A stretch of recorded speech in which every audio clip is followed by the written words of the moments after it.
Take a look at this because shares of Cava, they are surging just this morning again, and they're up more than 400%. You ready for this? From last year. You probably wish we told you that a year ago.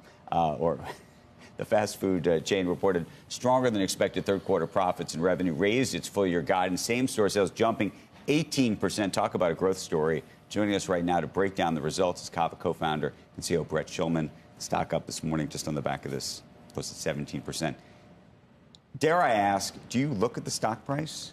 Well, what's going on? No, like inside the head office, I assume there's a lot of smiles.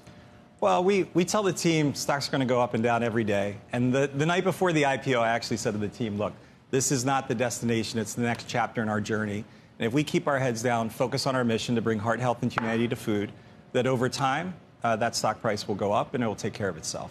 Okay, so talking about taking care of itself, what is the growth story from here? Because that is the big question. Obviously, there's folks betting that the growth stories can continue apace. But, you know, when you see a stock move as far as it's moved, there's others who say, you know, can this keep going at this rate? Yeah, well, first, I want to give credit to our 11,000 team members strong who deliver on that mission every day to bring heart health and humanity to food.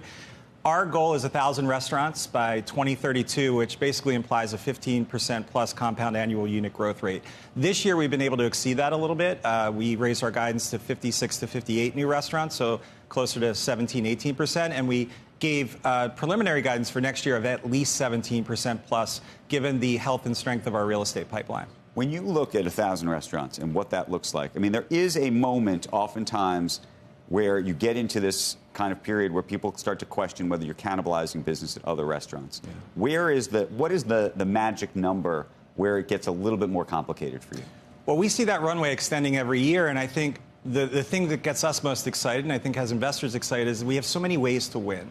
When you look at the broad appeal of our Mediterranean cuisine, the consistency of performance across the country, whether it's Bryant Park here in Manhattan or Back Bay in Boston or Mobile in Alabama, or we just opened in Miriam in Kansas. And then when you look at the top decile of our restaurants, it's everything from a suburban shopping center that we have an end cap location, ex-urban small town with a pickup by car drive-through digital lane, freestanding building, a college adjacent site, or an urban location with residential. So it allows us to cast a wide net without cannibalizing existing locations. Hey, Brett, we did hear about you pretty early on from Steve Case when he was here. Yeah. He and Ted Leonsis, I think it was maybe Ted who brought it to Steve, I think, if I'm remembering this correctly.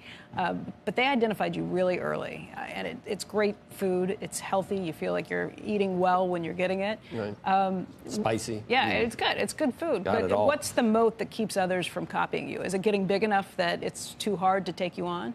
Yeah, so we believe we are the category-defining brand, and we are in many ways creating the next major cultural cuisine category in Mediterranean. And over the years, we've invested in significant infrastructure. So whether that's our, over 90,000 square foot of production facilities where we make our fresh dips and spreads. So just like my co-founder chef Dimitri used to make tzatziki back in the original Cava Meze restaurant that Ted Leonsis used to go to, with fresh dill, fresh cucumber, but now we're making it in large-scale batches, taking that complexity out of the four walls of our restaurants and delivering it to you with the quality, consistency, and cost-effectiveness that we're able to produce. And then our technology investments, our digital order ecosystem, and most importantly, our human capital investments, our people and our culture that we've built this brand on for the last 14 years, delivering that Mediterranean hospitality and that Mediterranean cuisine. What kind of pricing power do you think you have right now, and what's happening in terms of food costs and the like? We keep talking about inflationary pressures. Yeah, well, we see about low single-digit inflation on the food, beverage, and packaging side. But I think what's been interesting is as we've been able to leverage this model, so it's a very powerful unit economic model. You think of the walk-the-line format as the assembly line production model. So very productive from a labor standpoint, allows us to invest in food quality and invest in our team and invest in our guests. So if you go from the end of 19 to the end of 23, we only took price about 12% during that time period when CPI was up almost 18%. And the Department of Labor noted fast food was up over 30%. Right. At the same time, we've been able to expand restaurant level margins. So this year, we only took less than 3% price.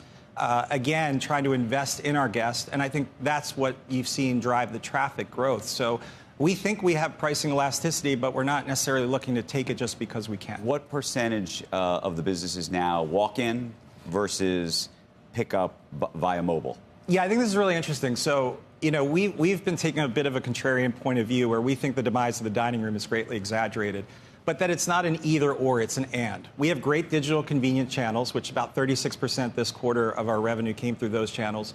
But we have great physical experiential channels where you can walk down the line, have that interactive experience, and share a meal in our dining rooms, and that's about 64% of our guests. Those as at odds. The reason I ask is that I think it's one of the great challenges Starbucks is now faced with, right? Yes. They've had such success with the mobile ordering, but as a result, you walk into those stores, you are like a second-class citizen in some cases, because if you order it online first, you're winning the sort of competition of who's going to get the attention of the barista. How does that work where you guys? Well, I think that's why you've seen the growth of fast casual as an industry for the last 20 years, and you've seen other segments like legacy casual dining shrink, because our format and the way we're oriented with our physical spaces is able to deliver both those digital and physical channels without creating a lot of that friction. I think brands are trying to figure that out in many different ways, whether leveraging technology, automation, or the design of their restaurants to be able to basically what we've tried to do is create a multi-channel format and give you the control of opting into your channel of choice depending on what your need state is and where you are in that moment.